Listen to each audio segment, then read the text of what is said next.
ಮಳೆಗಾಲ ಶುರುವಾಗುತ್ತಿದ್ದಂತೆ ಅಡಿಕೆ ರೈತರಲ್ಲಿ ಒಂದು ಪ್ರಶ್ನೆ ತುಂಬ ಕೇಳಿ ಬರ್ತದೆ.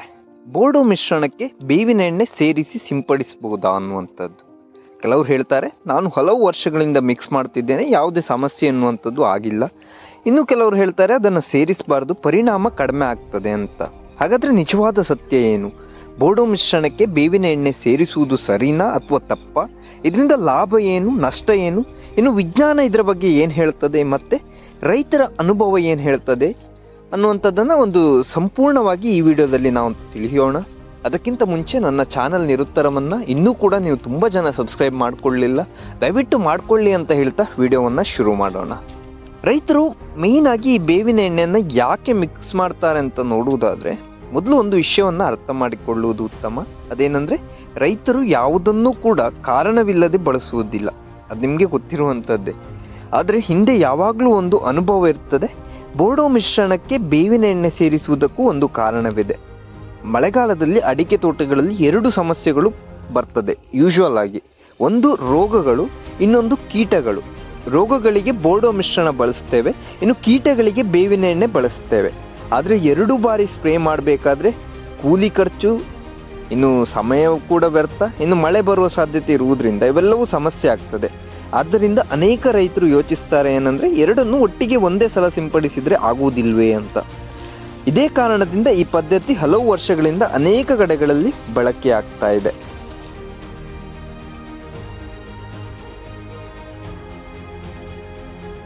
ಈಗ ಬೋಡೋ ಮಿಶ್ರಣದ ಬಗ್ಗೆ ಸ್ವಲ್ಪ ತಿಳಿಯೋಣ.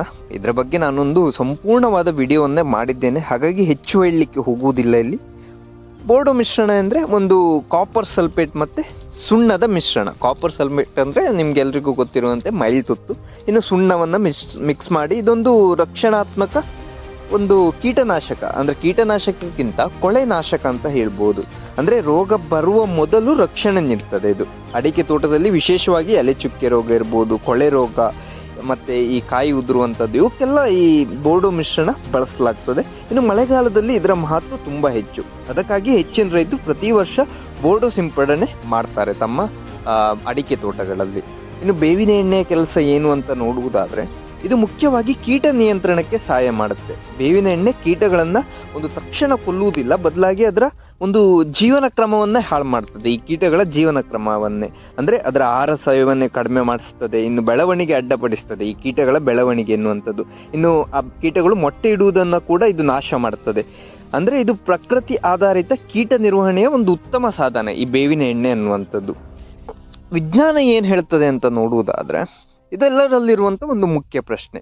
ಇಲ್ಲಿ ಒಂದು ಸಣ್ಣ ತಾಂತ್ರಿಕ ವಿಷಯ ಇದೆ. ಅದೇನೆಂದರೆ, ಬೋಡೋ ಮಿಶ್ರಣ ಸ್ವಭಾವತಃ ಅದೊಂದು ಆಲ್ಕಲೈನ್ ಒಂದು ಪ್ರಾಡಕ್ಟ್. ಅಂದರೆ ಆಲ್ಕಲೈನ್ ಅಂದರೆ ಒಂದು ಸ್ವಲ್ಪ ಹುಳಿಯಾಗಿರುವ ಅಂಶ, ಹುಳಿ ಮತ್ತು ಒಂದು ಸ್ವಲ್ಪ ನೀವೇನು ಹೇಳ್ತೀರಾ ಕ್ಷಾರೀಯ ಅಂಶವನ್ನು ಈ ಬೋಡೋ ಮಿಶ್ರಣ ಹೊಂದಿರುತ್ತೆ. ಯಾಕಂದರೆ ಸುಣ್ಣ ಕೂಡ ಹಾಗೇನೆ, ಇನ್ನು ಮೈಲ್ತುತ್ತು ಕೂಡ ಹಾಗೇನೆ. ಹಾಗಾಗಿ ಬೇವಿನ ಎಣ್ಣೆಯಲ್ಲಿರುವ ಕೆಲವು ಕ್ರಿಯಾಶೀಲ ಅಂಶಗಳು ಇಂತಹ ಪರಿಸ್ಥಿತಿಯಲ್ಲಿ ನಿಧಾನವಾಗಿ ಪರಿಣಾಮ ಕಳೆದುಕೊಳ್ಳುವ ಸಾಧ್ಯತೆ ಇದೆ. ಅಂದರೆ ನೀವು ಬೋಡೋ ಮಿಶ್ರಣಕ್ಕೆ ಈ ಬೇವಿನ ಎಣ್ಣೆಯನ್ನು ಮಿಕ್ಸ್ ಮಾಡೋದ್ರಿಂದ ಬೇವಿನ ಎಣ್ಣೆಯ ಒಂದು ಪವರ್ ಹೋಗಿಬಿಡುತ್ತೆ, ಮತ್ತು ಬೋಡೋ ಮಿಶ್ರಣ ಕೂಡ ಸ್ವಲ್ಪ ಪವರನ್ನು ಕಳೆದುಕೊಳ್ಳುವ ಸಾಧ್ಯತೆ ಇರ್ತದೆ.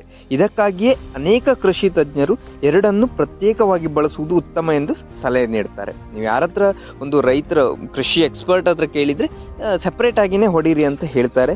ಇದರಿಂದ ಪ್ರತಿಯೊಂದು ಉತ್ಪನ್ನವು ತನ್ನ ಪೂರ್ಣ ಸಾಮರ್ಥ್ಯದಲ್ಲಿ ಕೆಲಸ ಮಾಡ್ತದೆ. ಬೋಡೋ ಮಿಶ್ರಣ ಇರ್ಬೋದು, ಇನ್ನು ಏನು ನಿಮ್ಮ ಬೇವಿನ ಎಣ್ಣೆ ಇರ್ಬೋದು, ಅವೆರಡು ಕೂಡ ಸಪ್ರೇಟ್ ಆಗಿ ಒಳ್ಳೆ ರೀತಿಯಲ್ಲಿ ಕೆಲಸ ಮಾಡ್ತದೆ. ಇದು ವಿಜ್ಞಾನದ ಒಂದು ದೃಷ್ಟಿಕೋನ. ಆದರೆ ರೈತರ ಅನುಭವ ಏನು ಹೇಳುತ್ತೆ ಅಂತ ನೋಡುವುದಾದರೆ, ಈಗ ಇನ್ನೊಂದು ದೃಷ್ಟಿಕೋನದಲ್ಲಿ ನಾವು ನೋಡುವಾಗ ಅನೇಕ ಅಡಿಕೆ ಬೆಳೆಗಾರರು ವರ್ಷಗಳಿಂದ ಬೋಡೋ ಮಿಶ್ರಣಕ್ಕೆ ಬೇವಿನ ಎಣ್ಣೆ ಸೇರಿಸಿ ಬಳಸ್ತಿದ್ದಾರೆ.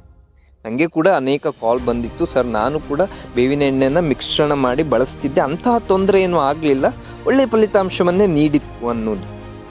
ಹಾಗಿದ್ರೆ ಅವರಿಗೆ ಸಮಸ್ಯೆ ಯಾಕೆ ಆಗ್ತಿಲ್ಲ ಅಂದರೆ, ಅದಕ್ಕೆ ಕೆಲವು ಕಾರಣಗಳಿವೆ. ಮೊದಲನೆಯದು, ಬೋಡೋ ಮಿಶ್ರಣ ತನ್ನ ಕೆಲಸವನ್ನು ಅದರ ಪಾಡಿಗೆ ಮಾಡ್ತದೆ. ಇನ್ನು ಎರಡನೇದು, ಬೇವಿನ ಎಣ್ಣೆ ಸಂಪೂರ್ಣ ನಿಷ್ಕ್ರಿಯವಾಗುವುದಿಲ್ಲ, ಇನ್ನು ಸ್ವಲ್ಪ ಮಟ್ಟಿಗೆ ಪರಿಣಾಮವನ್ನು ಕೂಡ ನೀಡ್ಬೋದು. ಮೂರನೆಯದು, ಈ ಸಿಂಪಡಣೆ ಹೆಚ್ಚಾಗಿ ಮಳೆಗಾಲದಲ್ಲಿ ನಡೆಯುವುದರಿಂದ ಆ ಸಮಯದಲ್ಲಿ ವಾತಾವರಣ ತಂಪಾಗಿರ್ತದೆ, ಆದ್ದರಿಂದ ಎಲೆ ಸುಡುವಂಥ ಸಮಸ್ಯೆಗಳು ಸಾಮಾನ್ಯವಾಗಿ ಕಡಿಮೆ. ಇದರಿಂದ ಅನೇಕ ರೈತರಿಗೆ ಉತ್ತಮ ಅನುಭವ ಕೂಡ ಸಿಕ್ಕಿರ್ಬೋದು. ಆದರೆ ಒಂದು ವಿಷಯವನ್ನು ನೀವು ನೆನಪಲ್ಲಿ ಇಟ್ಕೊಳ್ಳಿ, ಸಮಸ್ಯೆ ಬರಲಿಲ್ಲ ಎಂದರೆ ಅದೇ ಅತ್ಯುತ್ತಮ ವಿಧಾನ ಅಂತೂ ಅರ್ಥವಲ್ಲ. ಇದೊಂದು ನಿಮ್ಮ ತಲೆಯಲ್ಲಿ ಇಟ್ಕೊಳ್ಳಿ. ಇನ್ನು ನನ್ನ ಅಭಿಪ್ರಾಯವನ್ನು ನೀವು ಕೇಳುವುದಾದರೆ ನಾನು ಈ ವಿಷಯವನ್ನು 2 ಭಾಗವಾಗಿ ನೋಡ್ತೇನೆ. ನೀವು ಕೇಳಿದರೆ ಹಾಕ್ಬೋದಾ ಎಂದರೆ ಹೌದು, ಅನೇಕ ರೈತರು ಬಳಸ್ತಿದ್ದಾರೆ. ಆದರೆ ಅತ್ಯುತ್ತಮ ವೈಜ್ಞಾನಿಕ ವಿಧಾನ ಯಾವುದೆಂದರೆ ಎರಡನ್ನ ಪ್ರತ್ಯೇಕವಾಗಿ ಬಳಸುವಂಥದ್ದು. ಯಾಕೆಂದರೆ ರೋಗ ನಿಯಂತ್ರಣಕ್ಕೆ ಬೋರ್ಡೋ ತನ್ನ ಕೆಲಸ ಮಾಡ್ತದೆ, ಇನ್ನು ಕೀಟ ನಿಯಂತ್ರಣಕ್ಕೆ ಬೇವಿನ ಎಣ್ಣೆ ತನ್ನ ಕೆಲಸವನ್ನು ಮಾಡ್ತದೆ.